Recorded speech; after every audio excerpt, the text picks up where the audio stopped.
Anybody? We'll start up here with Pickle. Pickle.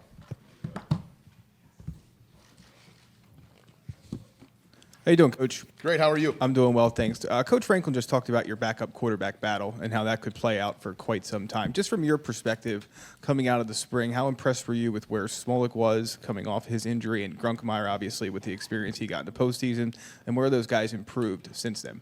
Well, impressed with both of them, where they were, how they left spring, and then going into through the summer, because there's a lot of development that does occur in the summer, and so those guys did it and what you look for. And I talked to the offense about this, and this really applies to everybody, but not just those two positions. But nowadays, fall camp is a continuation of everything that we did in spring through summer and into fall camp. But before, when there was no ball that you could use in the summer, there was very limited time with the players. There's still limited time, but it was like you had to start over. You had to really, really evaluate where everyone's at. Now we haven't had that, so I've been able to see those guys make incremental strides throughout spring and summer. And sometimes when you are in it all the time, those incremental strides and improvements, they're not as noticeable until you start going against the defense. I think both those guys have done a great job. Their grasp and understanding what we're doing offensively specifically is higher for sure than when the year 2025 started. And it's very evident with their approach to, preparation, meetings, how they handle the huddle, all those things. It's very, very evident. So looking forward to that battle continuing. I think, this program is all about competition. And, when you have competition at the quarterback room, I think that's awesome for the whole organization. In the middle here, Max. Andy, how's it going? Great. James just talked a little bit about the offensive line, a couple of position battles there.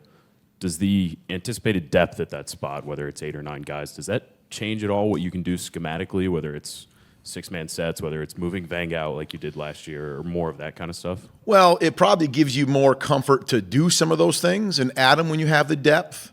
I think really it's just maybe more about comfort, right? In the sense that you feel good about it. And so honestly, the challenge, and it's a great challenge to have, is to make sure that you're evaluating all those guys. And, it's not too much musical chairs. And there's, that's the most important group in the football team, in that those guys have to play together. And if you're trying all these different algorithms to figure out who's going to play, all of a sudden you find out that you haven't worked any. But the fact that we have maturity in that group, right? And you have some guys who are younger that we're excited about or newer to the team getting reps, the way that they've showed and demonstrated already what they could do throughout spring, summer, and fall camp. It just gives you a ton of comfort. Coach Troutwine, Coach Quisert have done a great job with those guys in developing them, and they get what we want to do. But yes, when you feel like you have 8, 9 guys that can play, you've heard me say it before. I don't we'll do whatever it takes to move the football and score. If it's 10 linemen on the field, we'll do it.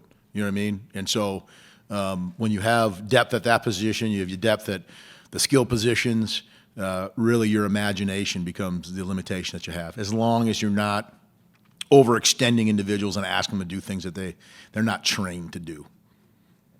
Rich? Andy, how different is the dynamic, or are the dynamics on offense with Pena, Ross, and Hudson compared to last year? I don't know if there's, to speak to the difference of a dynamic. I think what I would talk about is that those individuals specifically have been fantastic teammates. And you have dynamic issues, as you're referencing, as a team, when you have guys who immediately start acting selfish and start to do selfish things. And those guys haven't at all. And they've been nothing but a great part of our program. And so the dynamics have been awesome because they're awesome, right, as people. And they work hard, they grind, they have been leaders in their own right. And as you know and can imagine, when you're newer, it's harder, to be a leader.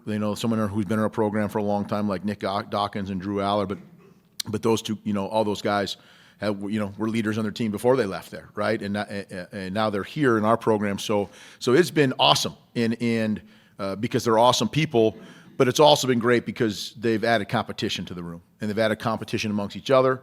They've added competition to the other receivers who they might be younger, and they see it, and those guys have done a really good job of demonstrating things by example. Over here on the right, Tyler. Hey, Andy, how are you?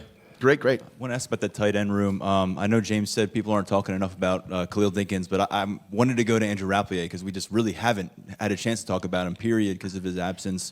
What does it look like with him getting back onto the field this camp and thus far? And what have you seen over the past 7-8 months that we haven't that give you confidence he's going to be able to contribute this year? Well, I would tell you the first thing you can see with him is that just a willingness to want to inject himself to get better.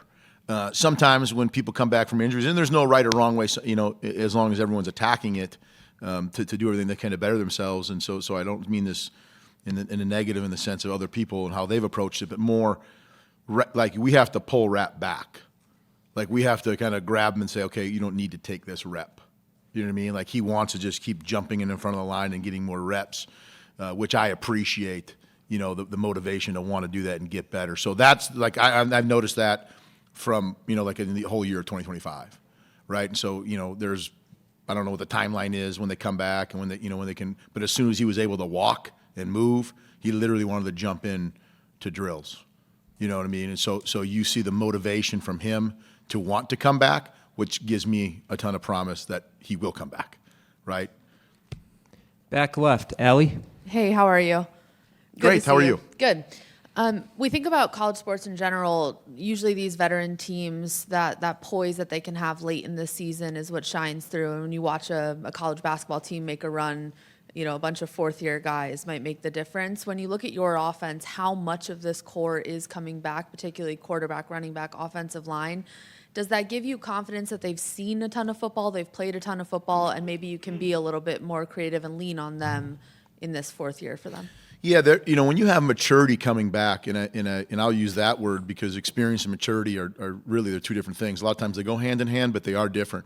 So we have experience and maturity, which is really, really healthy. What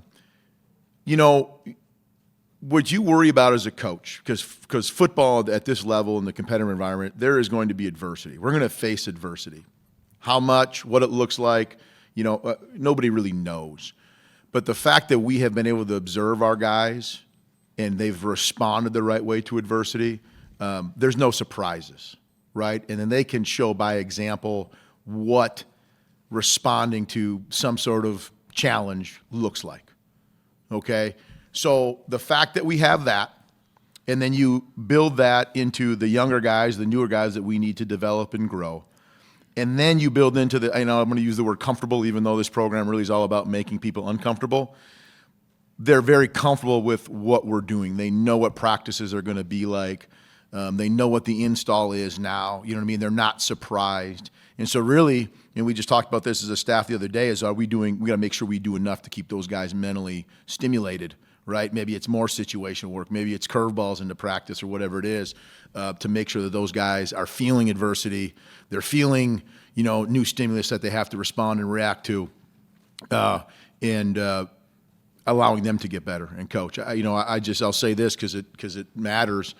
As a coach and a teacher, one of the easy things to do is want to always coach your young guys first, because typically that's kind of the low-hanging fruit because the things that you teach them are so superficial. But to coach a guy like Drew Aller and Nick Dawkins and the receivers that are seniors and Dink, who was brought up earlier, like those guys have played a lot of football. Like for us as coaches and teachers to develop them, we got to find other ways to challenge them and grow.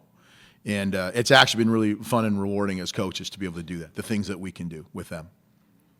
We got time for one more. Audrey.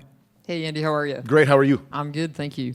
Wanted to ask about Drew Aller, and what do you think are maybe some of the next steps you want to see him take this year, and where are maybe those areas for biggest growth? Well, it's just we're in it now, so it's kind of hard to sit there and say, well, this is what you have to do from last year because that's over now. But we've challenged really since the moment I've got here about the ability to move and extend plays with your legs and the mobility. And I think I said this in the spring. I'll say it now. I mean, he is moving awesome. You know what I mean? He's really. I was teasing the other day. He was wearing sweatpants at practice. I told him, I said, dude, you got to wear shorts, man. You got great hamstrings now. You know what I mean? Like show those things off. And he laughs, of course, but I was being serious. But like so that the way he can move and handle that, like he's so comfortable with all the things that we're doing, and it's more about like communicating with him and collaborating with him than it is necessarily just coaching him. Like when I was referencing before about what do you got to do to get their best guys better, and a player like him who's so smart, who's cerebral, and he's going to work so hard and prepare so hard, like how do you collaborate with him and challenge and get him to maybe critically reflect on certain things, like for example this summer. We were talking. He's like, "You ever thought about this kind of route or do you think?" And I've talked about, yeah, I've coached that before, and here's why we really don't do that.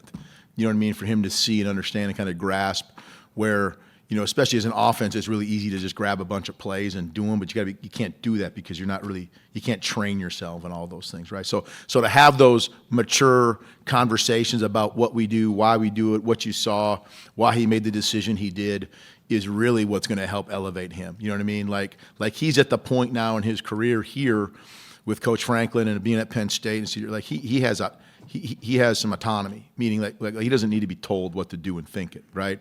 Like he needs to be involved in the thinking process, and it has very, very much been that. Thanks, Andy. All right, everyone, thank you. I appreciate the clap. Who was ever clapping?